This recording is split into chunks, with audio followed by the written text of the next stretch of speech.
Hey guys, we're here live at E3. We're in the PlayStation booth and we're going to talk about The Evil Within. Joining me is Pete Hines from Bethesda Softworks. Thanks for joining us, Pete. Always good to see you, Sid. So, The Evil Within being developed by the fine folks at Tango Softworks. Tell me a little bit about what made you guys want to work with this team. We follow and keep in touch with developers that we like and respect. Shinji Mikami and the work that he's done kind of speaks for itself, and so in talking to him and what he was putting together at Tango, we had a real interest in working with them and helping him realize his vision, which is I want to take survival horror back to its roots and do a pure survival horror game, and he and his team at Tango have been put together to do just that. And I'll say this, nobody makes a survival horror game quite like these guys. So The Evil Within, like you said, it's a very classic approach. Beautiful sets, gorgeous lighting. Let's actually talk a little bit about the tech first, because This is a game that's using id Tech 5, one of the creations of John Carmack, one of the legends of the industry, the godfather of 3D programming. Let's talk about how this tech, though, infuses this game. I mean, it's coming to PS3 and PS4. Right. What is it going to bring to the party? One of the things that appealed to the guys at Tango about using id Tech is that it's super flexible and it's very clean. So they were able to take it and repurpose it for their own purposes. id Tech was built to make first-person shooters, right? For Rage and for other stuff that id was working on, and it was really up to Tango what they wanted to use, but after they took a look at id Tech, they said, we want to take this and modify it and make our third-person game with it. We think it's perfect what we're able to do to bring in things like dynamic lighting, to do all of the stuff that they wanted to do with animation, and it seems to have suited their purposes really well. And we're taking a look at it right here. This is actual game footage, and you can see the game has a very dark look to it, deeply, deeply detailed. I'm sure it's going to look fantastic on PS4. I've seen it in action, and there's some stealth elements to this game too. I mean, it's got the sort of third-person, sort of count your bullets shooting mechanic, but stealth is a heavy component here as well. Talk to us a little bit about that. Yeah, I think when they first set out, what they said was, we don't want to just do another action-heavy horror game where you have lots of guns or lots of bullets and you're just mowing stuff down. That's not what survival horror means to us. So it is this blending of, stealth and puzzle solving. There's a locked door, you got to get the key. It's a little tough to tell from the demo and the gameplay footage, but a lot of this stuff that you're seeing is dynamic. So how the creatures and the enemies will react in the environment is not the same every time. If you die and you go to replay a level, they're not going to move the same ways. So you have to think your way through and figure out right opportunities, maybe use distraction. It is a game where you're going to have limited resources. You got 3 bullets and 8 guys that you need to figure out, like, do I try and kill these guys? Do I maybe use some traps to deal with them? Or do I just run away? Do I hide and let them go past me and then get to where I need to be? So it is a game where we want you to be constantly sort of off balance, terrified, but feel like you can use your wits to get through this scenario and survive and move to the next level. Now tell me about the setup here, because you're a detective and you're called to the scene of a heinous murder. Yep. And how do we get to where we are now? So what you're seeing here is all from that first part of the game, and basically Sebastian shows up to this asylum, dead bodies everywhere, something terrible and strange is going on. But the story from that point on is really a mystery. It's not something we're going to talk about, and part of the fun of the game is unraveling the puzzle. Like Sebastian is trying to figure out, as are you, where am I now? Why is this guy chasing me with a chainsaw and cutting me in half?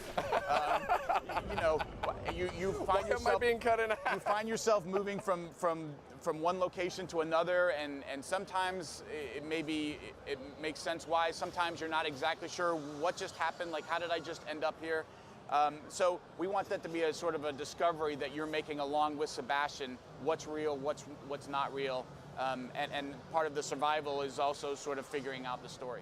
There's a fantastic scene in the demo you showed us a little earlier where this character we see here with the chainsaw is terrorizing Sebastian, who's sort of creeping through all these different rooms, and it's a very, very tense sequence that goes on and on and on, where you have to stay away from this guy. If he sees you, it's done. Right. Talk about that that helplessness of the lead character. Yeah, it is a game that we want to be difficult. We don't want it to feel like, oh, this is just really easy and I can make mistakes and I'll be fine. Like, part of the survival aspect and the horror aspect is creating that tension. And in that scene you're talking about, in fact, in this whole first part, you're defenseless. You've got no weapons, no nothing. You just have to think your way through the areas that you're in, figure out, like, I need to hide here, I need to let this guy go by, You know, he's moving around, he's in between where you're trying to get to. You know, how can I distract him, or how can I lure him to one area so that I can move around him? So again, you feel like you have tools at your disposal, but those tools might be, you know, just an empty bottle on the floor, or you thinking through, I can hide in here and he'll go by, and those kinds of things. So we don't feel like you have to be killing something for it to be tense and fun. That certainly there's going to be those moments, but you never know when they're going to be. Yep. And you're going to be opening a door and thinking like, well, is this going to be the part where I'm fighting something, or is it just an empty room where there's some resource? Like that constant off balance and never sure, you know, what is it I'm going to have to deal with next is part of the fun and creating that tension. Now talk about the killing people part of it. We've seen this in action. It looks great. It's classic. It's over the shoulder. Very few bullets though, so you got to go for headshots. And there's actually some moves that you can do to actually conserve that ammo. I mean, I saw lighting guys on fire, Right. for instance, can be a very effective tactic. Yeah, but again, it's one of those things. So first of all, the system is designed such that headshots don't always kill enemies. Oh, and interesting. sometimes they go down, and sometimes you'll see them sort of shake it off and keep coming at you, and then you're like, oh, okay, that didn't work out like I planned. Now what? You can shoot a guy's legs and he'll fall down on the ground. Now, maybe you took him down and he's going to stay there, or maybe he's just faking it and waiting for you to get close so he can jump at you. You have matches that you can use to run up on enemies and light them on fire so that you don't have to use up your bullets to finish off an enemy. But again, you're taking that chance. Like, well, he's probably down for good, but if I go to light him on fire, there's also a chance he's going to jump at you. So again, it's that idea that headshots don't always kill, guys that are down aren't always dead. It's not just like, oh, I could just do this and it's not a problem. Again, you never know when the game is going to throw a curveball at you. And it's about keep conserving those resources and making sure you're making every bullet count, you know, saving your ammo, using your traps when you really need them to take out groups of enemies.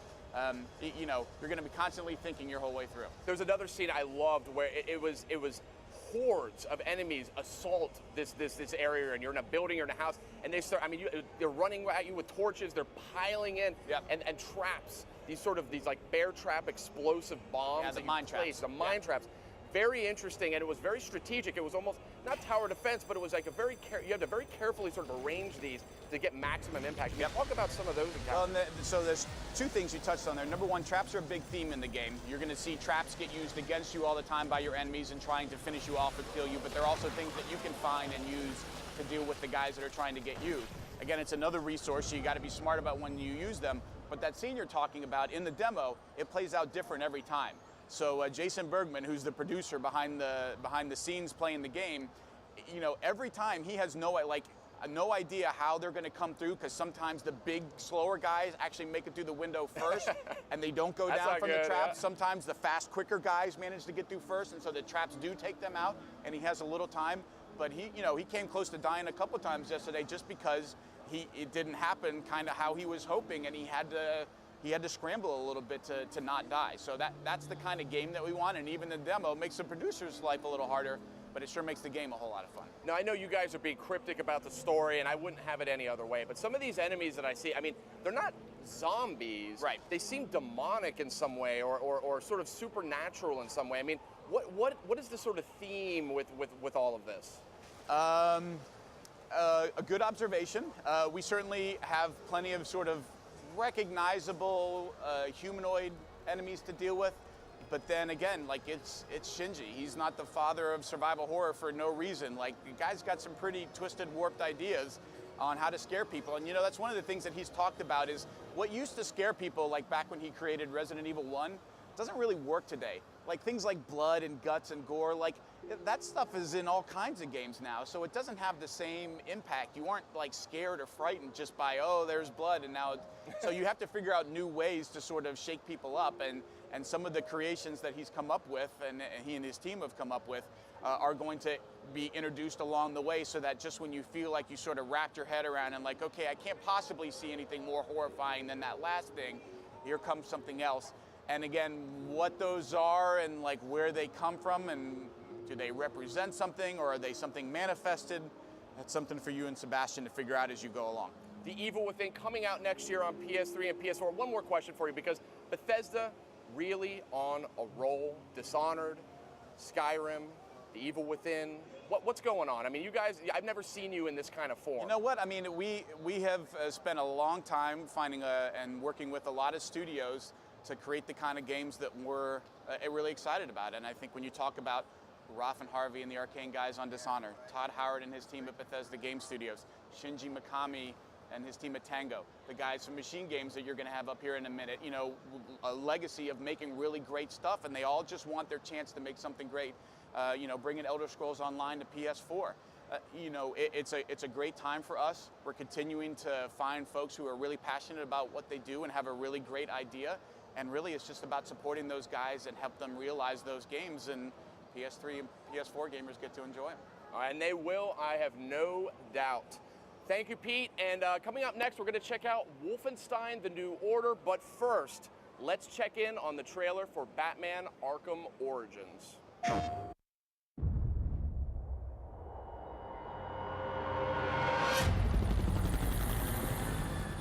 This city has a problem. Some freak who thinks he's a hero. Luckily, there ain't a problem in the world that can't be solved with a little bit of money. Tonight, we all win. One of you walks away with $50 million. And the rest, well, we get rid of the Batman. Where's Black Mask? Let me go! If you insist.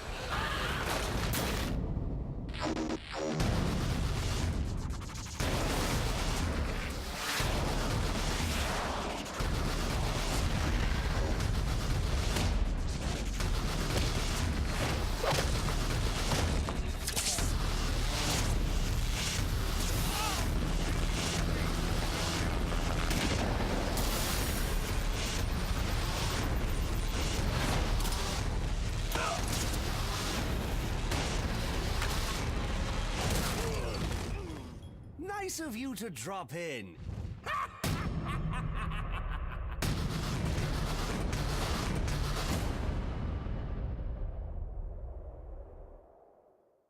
PlayStation